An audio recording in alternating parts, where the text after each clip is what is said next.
Alô, estamos de volta com o Meia Hora. Ontem não teve meia hora porque o Bagé, eu queria fazer sempre ao vivo, como nós fizemos, né? Mas o Bagé estava cansado da jornada. Esse é o problema de pessoas que obtêm o sucesso quando ficam mais velhas, cansadas. Eu, graças a Deus, ainda tenho muita vitalidade. Mas o Bagé vive essa fase, a gente tem que respeitar também. Bagé, muito boa noite.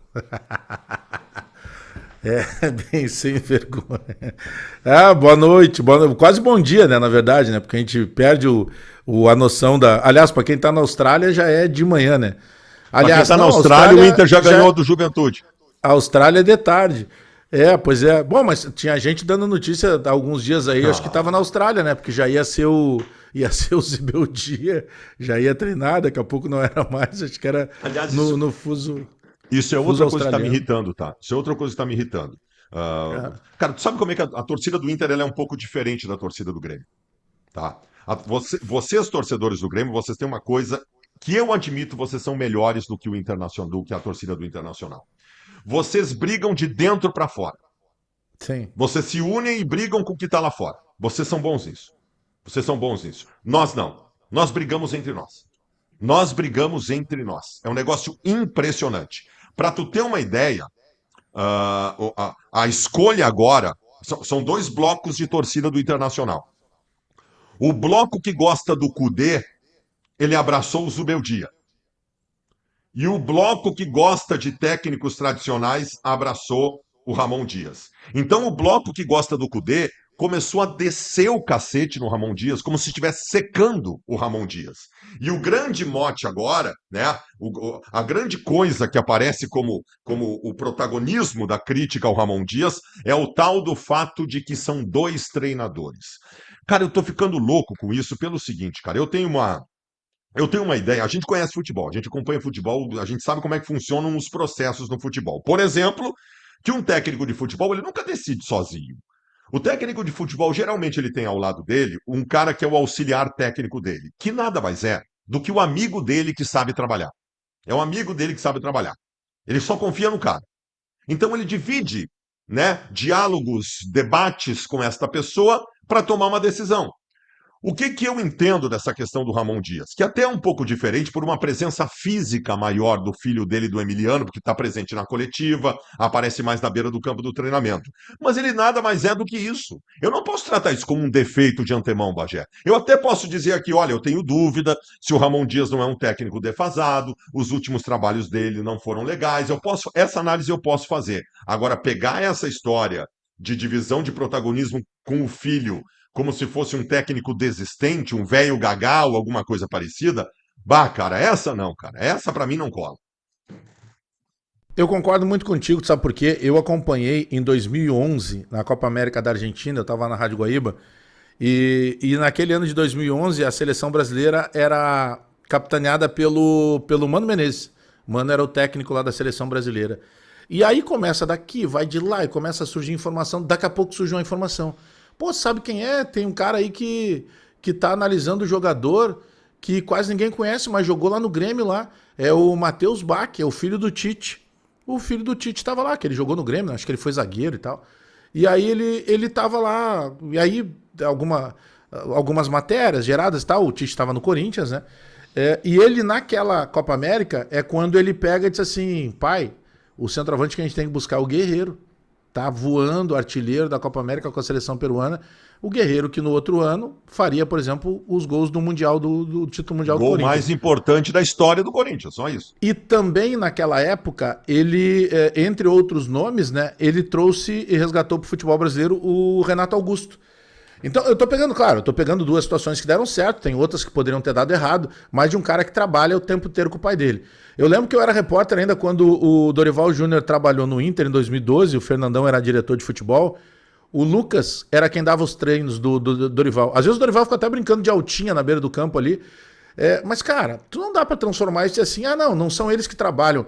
Outra, quantidade de títulos, sabe? Eu mesmo sendo um crítico, por exemplo, do Renato, em alguns momentos, eu sempre dizia, cara, o Renato não ganhou tudo que ganhou sendo apenas o cara que motiva e que entrega as camisetas. Não, o cara tem base, o cara tem conhecimento de futebol.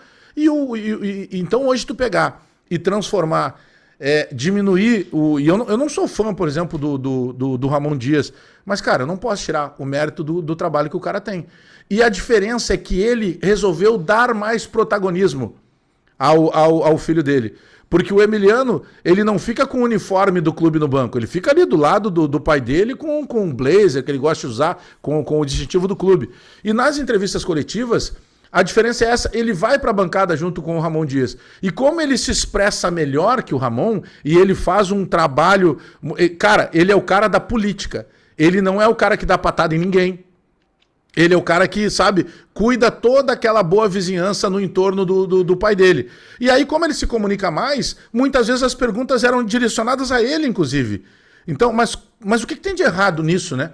Já sabe-se que ele trabalha assim há muito tempo, o Ramon Dias. Mas isso não quer dizer que o Ramon Dias simplesmente seja um cara que não sabe o que está acontecendo ali, né? E outra coisa, eu quero saber qual é o conceito. Quantas pessoas vão executar o conceito não me interessa. Quantas pessoas vão executar o conceito não me interessa. Eu quero saber só duas coisas. Qual é o conceito e se ele vai dar certo. Simples assim. Simples assim. O conceito do Ramon Dias, junto do filho dele, é um conceito que funciona para o time do Internacional e daqui uns 2, 3 meses deu certo o conceito deles? Deu. Então não me importa, cara. Que coisa louca. Isso é quase um etarismo, tá? É porque o cara tem 66 anos de idade, né? Porque essa gurizada aí acha que depois dos 60 anos tu tá morto. Tu tá morto. É, Então, porque o cara tem 66 anos de idade, estão tratando o cara como um velho ultrapassado. Pelo amor de Deus, cara. eu tenho muita restrição assim a esse tipo de opinião, sabe? Quando, poxa, vamos lá. Ah, tá acabado o Luxemburgo, tá acabado o Filipão. Cara, não dá pra ser assim, velho. Acho que o conhecimento tu não perde com o passar do tempo. E tu pegar o histórico desses caras, agora, claro que é diferente, né? Se tu comparar a questão de idade e até de personalidade dele pro Roger, é muito diferente. Mas eu acho que já tem alguns conceitos pré-definidos, que eu acho que até o conceito é um termo equivocado que a gente usa nesse caso. Talvez seja ele muito mais o preconceito. Por quê? Porque tinha gente que queria o Zubeldia.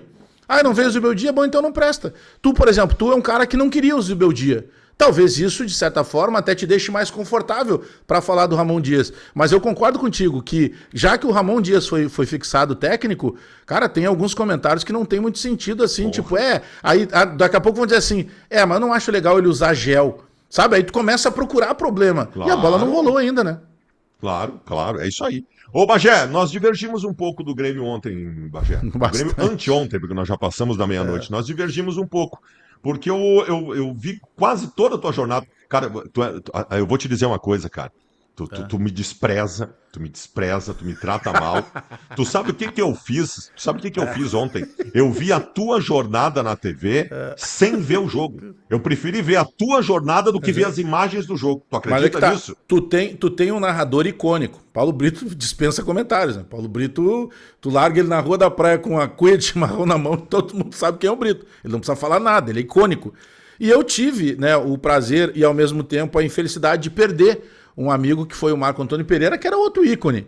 Mas, cara, esse dia eu até fiz essa homenagem pro Charlie Veloso no Grenal. Cara, ele é um menino, né? Em comparação a mim, ele é muito mais novo. Mas sabe o que é emoção de narrar, sabe? Porque não é... Cara, no Grenal, quando vai o pênalti, ele do nada ele inventa assim, não, mas peraí, calma, nem tudo tá perdido, Bagé. É uma injustiça se acontecer o gol deles. Não vai entrar. E isso é maravilhoso pro folclore. Claro. Isso, eu acho que narrar futebol tu não consegue fazer, o Baldasso. Eu acho que tu já fez de tudo. Acho que narrar futebol tu não conseguiria. Tu quebraria o galho, mas tu não ia conseguir. Narrar futebol é a única função no jornalismo esportivo que não adianta esforço. Tem que ter talento. Eu acho que tu não aprende, Pode dar, vamos fazer curso, com todo respeito a quem faz curso, eu acho que tu pode aperfeiçoar alguma coisa, mas se o cara não tem talento, ele não vai conseguir. Então o Charlie tá voando, sem dúvida alguma. Mas só pra justificar isso, né? Que tu fica aí dizendo que eu te desprezo e o que me eu assisto a tua jornada o tempo inteiro e mando superchat. Tu ainda não manda superchat pra mim. É verdade. O que me espantou, acompanhando a tua jornada, é que eu achei que tu fosse estar um pouco mais ácido com o que aconteceu ontem na Arena. E de alguma forma eu senti que tu não digo te acomodou em relação ao momento do Grêmio, mas tu aceitou o que aconteceu ontem na Arena. E essa foi a nossa divergência, porque eu acho que o Grêmio tropeçou, cara. Não, mas eu acho assim, eu fico entre os dois lados, tá? Sem dúvida nenhuma, se tu olhar assim, mas o Botafogo tava desfalcado. Tá, mas o Grêmio também tá desfalcado. E acho que os desfalques do Grêmio, eles representam mais porque o Grêmio ainda não tem essa musculatura, né, de engrenagem de time, de dinâmica que o Botafogo já tem. Mas, por exemplo, tá, eu concordo contigo numa situação, o Grêmio não está sendo forte dentro de casa. O Grêmio empatou com o Ceará, o Grêmio perdeu pro Sport, o Grêmio perdeu pro Mirassol, o Grêmio empatou pro Botafogo. Tá, tu ganha do Vitória agora no domingo, se tu ganhar, tu vai ter de 3 jogos aí 9 pontos, tu consegue 7. Tá bom, não é de todo ruim. Mas eu concordo contigo. Mas eu não fui tão... Eu tentei considerar, eu levei em consideração os problemas que o Grêmio tinha. Porque eu me empolguei um pouco mais com o Marcos Rocha, com o Arthur que não estava em campo ontem, com o William que estava em campo ontem. Aí o Grêmio perdeu o Carlos Vinícius, o Grêmio perdeu também por preservação o próprio Cuejar, mas o Grêmio melhorou muito com a chegada do William, as duas laterais, mas principalmente o lateral esquerdo do Marlon. Então eu me empolguei um pouco mais, sabe por quê? E talvez por isso que tu não viu tanta acidez no que eu estava dizendo, porque eu critiquei muito. Eu disse, o Grêmio não pode depender agora do André Henrique e do Kiko Oliveira. Não dá. O Alisson, que estava disputando como um grande jogador, faz um gol no Grenal e ontem não conseguiu uma passagem sequer em cima do Cuiabano. Inclusive, o gol do Botafogo é nas costas do Alisson. Mas tem uma situação aí que, para mim, ela precisa ser dita, e talvez isso tenha tirado um pouco da minha acidez normal no pós-jogo. O Grêmio evoluiu, Baldasso. Minimamente, mas ele evoluiu. O Grêmio está tendo um pouco mais de possibilidade de criar oportunidades. O Grêmio cria 6, 7 chances de gol e seguramente 4 delas são assim, ó, gols certos que o Grêmio acabou desperdiçando. Então, por isso que eu acho que a minha própria cobrança é assim, cara, tá beleza, eu acho que a gente tinha que ganhar, nós desperdiçamos alguns gols, mas o Grêmio já começou a evoluir um pouco, num time que deu espaço, tá? O jogo de domingo contra o Vitória, não dá pra achar que é barbada, porque o Vitória vai estacionar 2 ônibus na frente da goleira, e às vezes tu sabe, tu passa isso muito com o Inter, mesmo nos momentos bons. Às vezes era mais difícil tu jogar contra os menores, porque eles se fecham, e aí tu não consegue, por vezes, sabe, furar ali, tentar perfurar o bloqueio. Tu sabe que eu vendo, buscando agora o lado positivo. Eu acho que o Mano Menezes tem um grande desafio a partir de agora na temporada de 2025, que é o seguinte: é formar um time em torno do William. Formar um time em torno do William. É um negócio impressionante, porque se tinha muitas dúvidas em relação a ele. A primeira dúvida que se tinha em relação a ele é que o grande jogador tem 37 anos de idade, talvez ele não tenha mais vitalidade, não tenha mais condições. Cara, o William não está no melhor da sua condição física, e ele arredonda a bola de uma tal maneira, ele tem uma visão de jogo tão diferenciada, e ele, mesmo que ele não esteja em, sei lá, 70% do que já foi, ele sobra e sobra muito. Vocês fizeram uma grande contratação, cara. Sabe que tem alguns lances dele, por exemplo, eu até brinquei que ele tem um GPS, ele tem um Waze na chuteira, né? Porque ele faz uma inversão de bola com extrema facilidade. Tem um lance ele que o antevê, Alisson... Bagé. Ele antevê. Ele antevê. A bola tá chegando no pé dele, ele já sabe onde é que a bola vai. Ele sabe o que vai fazer. Ele facilita muito o trabalho do Marlon ali pela esquerda e sabe que ele dá muito combate. Eu até não peguei esses números, que eu sei que tu gosta muito lá do SofaScore e tal, mas eu queria ter pego esses números dele, vou buscar depois, porque ele faz muito desarme, cara. Ele não é só o cara que joga com a bola, ele também joga sem a bola, ele sai para recuperar. E ele facilita muito o entorno. Sabe, ele tem liderança, ele vai posicionando os caras, ele tem boa bola parada, daqui a pouco vai começar a surgir mais oportunidade de cobranças de faltas e tal.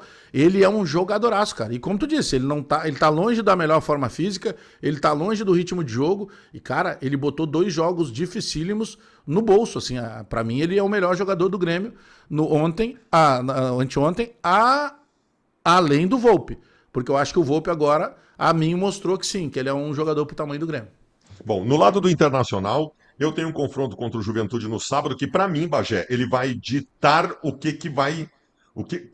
para o que vai se brigar a partir de agora no Brasileiro. Eu acho que se o Internacional conseguir um resultado positivo, efetivamente dá para pensar em uma pré-Libertadores, alguma coisa assim, e o contrário coloca o Inter definitivamente, não digo definitivamente, mas momentaneamente numa briga lá pela ponta de baixo para não chegar no inferno lá. Mas vamos lá, mas tu tem na ponta de baixo algumas situações já estão definidas, né? Por exemplo, o Sport já foi. Né? Tu vai ter ali... 2 ou 3 já foram. 2 ou 3 já foram. O Juventude namora muito mais com essa zona da confusão do que o Inter. Tá, eu sei, isso também é um complicador, porque agora tem o jogo do Juventude no final de semana. Mas eu acho que tem que ter essa preocupação, sem dúvida alguma, Olha Mas aqui, ó. eu, sinceramente. Ó, E outra, ponta de caiu baixo. também, né? A quantidade de pontos, né? Pra que tu possa escapar. O Sport caiu. O Fortaleza tem 18 pontos e o primeiro fora tem 25. Acho que o Fortaleza caminhou para isso também. E a Também partir acho. daí, o Juventude e o Vitória, eles têm. O Vitória tem 22 e o Juventude 21. O Vitória, que é o primeiro na zona de rebaixamento, tem 3 pontos de diferença ao Atlético Mineiro, que é o 16º colocado. O Inter tá com. O Inter tem 27 pontos. O Inter tem hoje 5 pontos a mais do que o primeiro na zona do rebaixamento. Eu sei, Bagé, a tabela não mostra um desespero. A minha questão, Bagé, é o que o Inter vem jogando. Eu já falei isso aqui no meia hora na semana passada. Vocês colocam muito lá no programa os próximos jogos. O Inter, olha, esse aqui o Inter não vai ganhar, esse aqui não vai. Não, jogando como está hoje, não vai ganhar nenhum. Então a minha preocupação é a seguinte: geralmente o técnico, quando chega, ele precisa de uns 4 ou 5 jogos para implementar definitivamente seu trabalho. No Inter, por exemplo, foi assim em 2022, quando o Mano chegou. O Mano caiu para o meu lugar assim que chegou. Depois o time voou.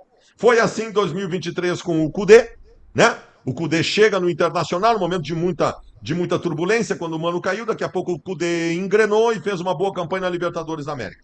Foi assim com o Roger no ano passado, ele pegou uma demolição do Cudê, ele começou mal, demorou um mês mais ou menos para fazer a coisa funcionar.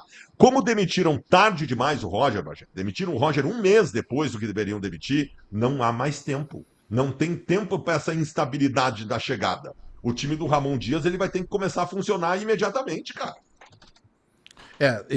Eu tenho sempre por mais que seja mais fácil falar do que executar na prática, eu usava isso para o Mano Menezes. O Mano vivia dizendo: tá faltando tempo, tá faltando contratação, tem jogador machucado, o calendário do futebol, eu não consigo treinar. Tá, mano, mas peraí. O Quinteiros foi demitido porque não estava dando certo com o que tinha. A ideia básica é de que tu chegue e que tu consiga recuperar com o que tinha. Porque se fosse para reforçar, não precisava demitir ele. Aí era só reforçar e esperava ele.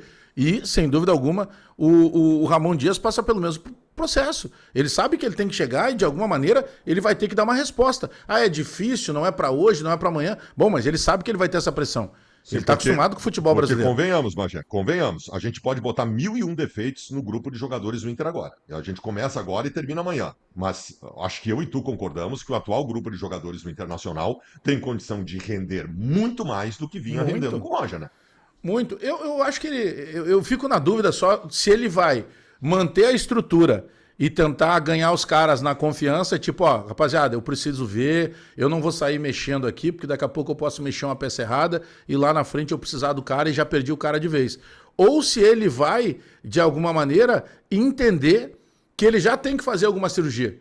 Daqui a pouco troca de jogadores. Eu até estava falando no debate aí só, daqui a pouco ele recupera o. Ele lançou 2 garotos, se eu não me engano, na época do Corinthians, e 2 bons garotos. Daqui a pouco ele resolve que o. Vem cá, e por que esse menino. Quem é que tá jogando aí? Por que o Luiz Otávio não recebe mais oportunidade? Eu não sei, daqui a pouco. Porque geralmente o técnico que chega, ele se abraça em alguém. Ele sempre busca algo diferente. O Quinteiros começou a inventar lá o Vieri, garoto da base, que é zagueiro, como lateral esquerdo. Sempre tem alguma coisa assim que o cara que chega busca. E eu acho que ele vai ser parecido com alguma coisa. Eu acho que o Ramon Dias vai pegar o mercado como referência de vestiário, que já foi treinado por ele, e eu acho que ele abraça o Luiz Otávio como uma nova possibilidade de abertura no meio-campo. Bagé, quem é que volta contra o Vitória? O Grêmio estava cheio de desfalque, volta alguém importante contra o Vitória? O Arthur, né? O Não, centroavante não volta, né? Volta. Não, centroavante não. Volta o Arthur e volta o Cuejar, né? Porque o Cuejar, na verdade, ele não teve lesão. Ele teve um processo tudo, né? Não, muda tudo. Só que eu não sei, cara. Eu não sei, tá? É só achismo. Que daqui a pouco ele possa preservar o William. Ou será que vai fazer 3 jogos em sequência com o William, depois joga na quarta-feira contra o Santos fora de casa, no sábado contra o Bragantino fora de casa, e aí ele descansa lá. Eu acho que alguém vai descansar. 3 jogos em sequência e não é em 3 semanas diferentes. 3 jogos em sequência em uma semana. Em uma semana, de domingo a domingo. E uma semana e com os 2 primeiros jogos de muita intensidade. Um cara que não jogava, não fazia uma partida nos últimos 4 meses. Então eu acho que isso pode pesar. Agora, o problema do Grêmio hoje é ataque, né? O Kiko Oliveira entra, vai mal. O Alisson, que faz o gol decisivo no Grenal, ontem sentiu peso.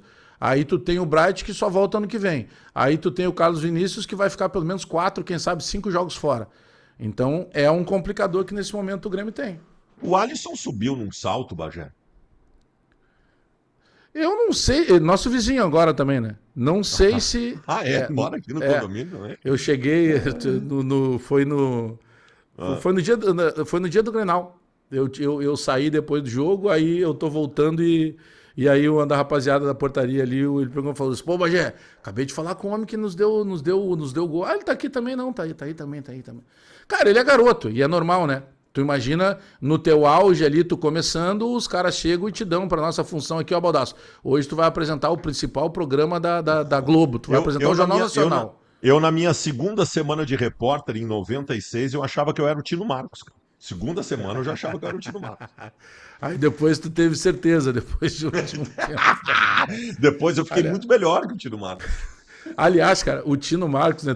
Tem que botar o JB no programa aqui que a gente vai abrindo gaveta. O Tino Marcos é de uma elegância com todo mundo, é um cara gentil. Meu, ele era o pica da Globo. Tudo que de mais importante fosse feito no esporte, Tino Marcos. E o cara é de uma gentileza, conversa com todo mundo. O que tem de guri hoje, que não fez não vai fazer na vida 5% do que a gente fez. Uma máscara do caramba, meu. Olha, que cara, esses dias eu vi um guri, não vou dizer o nome, o guri já trabalhou na Grenal e tá na Rádio Gaúcha agora. O guri meteu no Twitter assim: isso que o Baldasso faz não é jornalismo. Dá vontade de chegar para um guri desse e dizer: meu querido, primeiro troca a tua fralda, meu queridão, e vê o que eu fiz na minha história de jornalismo esportivo para tu dizer uma coisa dessa. Olha, isso é surreal, né? Mas tu sabe que isso tem muito a ver com o momento que a gente vive, né? Porque muita gente nos conheceu agora no YouTube. Os caras não sabem que a gente tem 30 anos trabalhado lá ralando. O Bagé tem uma imensidão, eu diria que mais da metade de quem me acompanha, que não faz ideia que um dia eu trabalhei na Rádio Gaúcha, apresentei o pré-jornada, não faz a menor ideia que isso aconteceu na minha vida. Para eles é o Baldasso do YouTube. Porque a gente é de uma geração muito de rádio, né? E essa não é mais uma geração de rádio, né? Essa é uma geração total do digital. E aí o cara se acostumou contigo como? O Baldasso brincando, o Baldasso às vezes virando meme, o Baldasso dizendo algo muito forte, o Baldasso indo lá e, sei lá, se fantasiando, sabe? Porque é a linguagem hoje do digital, né? A galera não tem noção, né? Que todo mundo... Eu vou dizer, hoje o Meneghetti foi diretor da Bandeirantes a vida inteira. Muita gente nem imagina isso. Acha que a gente começou todo mundo ali no Debate Raiz. Não, o Meneghetti passou 20 anos de terno e gravata como diretor da Bandeirantes. Hoje tá grisalho, tatuado, cheio de tatuagem, usando calça de marreco até a canela. Esse é o Meneghetti hoje. Tá rico. De sapatênis, as coisas mudam, né? Mas sabe que o final de semana da dupla, ele é completamente oposto, né? Por mais que o Grêmio não ganhou do Botafogo, tá? Mas aí tem todo... Por que não ganhou do Botafogo? O Vitória, por mais que ele possa trazer alguma dificuldade, convenhamos, ele é muito menos time hoje do que o Grêmio. Pô, volta Cuejar e Arthur. O Vitória não tem nenhum desses caras. O Grêmio vai ter esses dois à disposição. Mas o jogo do Inter contra o Juventude é faca na bota, como se diz no interior. Acabei de te mostrar, acabei de falar, Bagé, da tabela de classificação. O Juventude é 18º com 21 pontos. O primeiro time fora tem 25.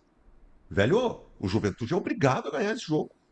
O Juventude é obrigado. O Juventude vai fazer uma fumaceira histórica lá no Alfredo Jaconi, tentando, evidentemente, se aproveitar das instabilidades do Internacional. Eu não consigo visualizar assim o Ramon Dias, que fez o seu primeiro treino na tarde passada, armando alguma coisa que possa estabelecer uma diferença substancial do que vinha tendo para o Inter conseguir um bom resultado. Tomara que ele consiga, pelo menos mexer animicamente com o grupo, né? Que é uma coisa que pode fazer a diferença, embora esse grupo tenha sangue de barata. Mas alguma coisa vai ter que ser feita, velho, porque esse jogo aí, a tendência que está apresentada, ela não é boa para nós, cara. Não é boa para nós. E tem do outro lado, por mais que tenha várias dificuldades no que diz respeito ao time, o time do Juventude, na boa, né? O time do Juventude não é essa maravilha toda, tanto que tá penando. Só que o Carpini, ele encontra uma forma do Juventude jogar. E aí entra todo psicológico. Sabe que o torcedor trata o Inter de uma maneira diferente quando vai lá, né? É considerado para eles um rival de Campeonato Gaúcho. O jogo do Grêmio com Juventude, do Inter com Juventude, ele não tem o mesmo peso quando é o Grêmio e o Juventude. Tá, parece que tem uma rivalidade maior, virou meio que uma touca do Inter. E isso tudo entra em campo, cara. No momento de instabilidade do Inter, numa situação normal, o Inter vai lá e resolve a situação, resolve tudo. Mas numa situação do que tá de tensão, daqui a pouco algum jogador, sei lá, se os caras gostaram ou não, isso é uma reação que a gente não sabe também. A gente sabe que o vestiário sempre reage a uma troca de treinador, né? O Bagé, tu acha que o Grêmio briga por alguma coisa maior no campeonato? O Grêmio tá. A gente tá pegando a 8ª colocação como referencial, né? O Grêmio está hoje a 2 pontos do 8º colocado, que é o Fluminense, que tem Mas 31. por isso tudo que era muito importante ter vencido ontem. Porque o Grêmio ganhando ontem, o Grêmio entrava definitivamente na primeira página do Campeonato Brasileiro. Outra, o Grêmio contava sempre, mas tem um jogo contra o Botafogo, agora não tem mais. E o Grêmio fez 1 ponto. Então o Grêmio vai ter que tirar ponto de alguém que não tinha tirado. E por isso que eu acho que os jogos de fora são fundamentais agora contra Santos e contra Bragantino, que também estão todos descabelados. Claro que o Bragantino mais acima do que o Santos brigando numa outra realidade, mas eles estão numa curva de queda, numa curva descendente. É que assim, eu não consigo separar a ilusão do torcedor para te responder isso. Porque eu estou me iludindo de que esses jogadores que chegaram, que vão cada vez melhorar e vai engrenar melhor o time do Grêmio, eles levam o Grêmio naturalmente a sonhar com uma pré-Libertadores. Daqui a pouco abrir um G8. Agora a gente sabe também que G8 ainda é uma situação diferente, bem distante do que o Grêmio está, né? Tu sabe que eu me preocupo muito, Bagé, com um conceito que eu começo a ver que é cada vez mais. Tem cada vez mais adeptos na torcida do Internacional. Isso também me preocupa bastante. Baldaço, esquece aí Libertadores, Baldaço. É melhor a gente se classificar para a Sul-Americana, que na Sul-Americana a gente tem chance de ganhar. Ah, não, não Cara, gosto isso, disso. isso me empipoca o corpo, Bagé. Isso me Não gosto empipoca o disso. corpo. Tem que estar sempre na Libertadores e tem que pensar que vai construir uma realidade para ganhar a Libertadores, que evidentemente vai ser mais difícil. Se eu realmente começar a pensar que o Inter precisa se classificar para a Sul-Americana, porque tem times de menor expressão e é mais fácil ganhar, bah, cara, aí a nossa Não, régua não. tá mudando de altura. Aí a gente nivela totalmente por baixo.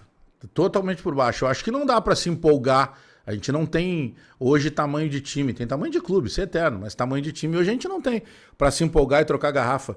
Mas também não dá para ficar daqui a pouco se abaixando tanto assim, cara. E isso vale pro jogo contra o Juventude. Tá? Ah, beleza. É um novo começo, é um técnico, mas convenhamos, hoje, por todas as dificuldades que tem, mas, cara, o Inter é obrigado a endurecer o jogo contra o Juventude, porque daí eu não vou nem te devolver a pergunta. Porque se tu não endurecer contra o Juventude, vai endurecer contra quem? Não, Ali e na a frente gente. tu tem uma sequência complicada, tu tem Corinthians aí, Não, tu e tem outra coisa, Botafogo. a gente está falando aqui no quanto o jogo é importante para o Juventude, mas não vamos desconsiderar o fato que o Juventude é Claro. um dos piores times do campeonato, né? Então, a Não, tabela mostra isso, né? O Inter e vai ter que mais, né? conseguir, tá? Não vamos chegar à conclusão daqui a pouco de que o Inter tá mais preocupado com o Juventude do que o contrário. Não, o Juventude também tá batendo biela lá. O Juventude não queria enfrentar o Inter nesse momento. Mas aí vamos ver o que é. É que um primeiro jogo é complicado, cara. Porque tu não consegue ver grande diferença. Não. O que vai fazer o Ramon Dias? Ele vai tentar atacar o psicológico dos caras, tentar motivar, tentar recuperar alguém que tá por baixo. E se ele recuperar alguma coisa psicológica, já ajuda bastante, tá? Porque nós Já, temos uma porque característica desse grupo do Internacional, que é um grupo que não vibra, um grupo que o eletrocardiograma, o ponteirinho fica sempre no meio. Então, se ele conseguir alguma coisa assim, já ajuda bastante. o cara vai lá, analisa, vê alguns vídeos do Inter, daqui a pouco ele vê assim, bah, quem é que tá embaixo aí que tava bem? Bernabé. Opa, daqui a pouco ele vai encostar no Bernabé. Vem cá, o que é que tá acontecendo, meu? Ah, não, é porque o esquema antigo não me favorecia, porque meu volante não me dava cobertura, então eu ficava meio preocupado de subir, eu não sou muito bom em marcação. Sabe, são coisas que, por vezes, né, a gente tá falando na teoria e não na prática, a prática quem vai mostrar é o Ramon Dias, por vezes muda num primeiro jogo, porque ele não tá vindo para dar espetáculo. O Ramon Dias está vindo para fazer com que o Inter ganhe, ou pelo menos que o Inter estanque a quantidade de gols que vem tomando, que pare de perder. É isso que ele está vindo fazer. Ninguém vai cobrar do Ramon Dias espetáculo. Vai se cobrar do Ramon Dias que ele possa pontuar na tabela. Ele tem que fazer um aproveitamento aí superior o quê? 40%, né? O jogo do Grêmio é sábado ou domingo? Domingo, 11 da manhã. Jogo de manhã cedo. Ah, é verdade, é domingo. Tu abre a jornada às 8 da manhã do domingo, então. 8 da Que manhã, beleza. A tomando um minha jornada cafezinho. é. A minha jornada é amanhã, no sábado, às 6. A jornada é às 3:30 da tarde, O o jogo jogo é é 6:30. 6h30? O jogo é 6:30 do sábado. Tá, Vambora, né? aí, bom, só não é jogo balada porque o jogo balada é 9 da noite, né? Mas Tu acha é pior, jogo tu demorado. acha pior o sábado de noite ou o domingo de noite para futebol? Domingo de noite. Cara, o domingo de noite, pra mim, ele já tem cara de segunda-feira. Domingo de noite eu quero assistir o Fantástico. Eu sou assim. Eu sou velho pra isso, sabe? Te dá uma melancolia, assim. Acho que domingo. Domingo tem que ser 4 da tarde, jogo no máximo. Eu gosto desse horário das 11 da manhã, que te libera cedo. Tu já viu o Fantástico essa semana, Bagé? Eu vi faz alguns minutos agora, há pouco ali. Passei ali no tchau. banheiro e acabei vendo. Tchau pra ti. Beijo, tchau. Se inscrevam nos canais aí. Vocês só estão olhando aí, não se inscreveram. Amanhã a gente vai tentar ler alguns dos superchats aí. Tchau.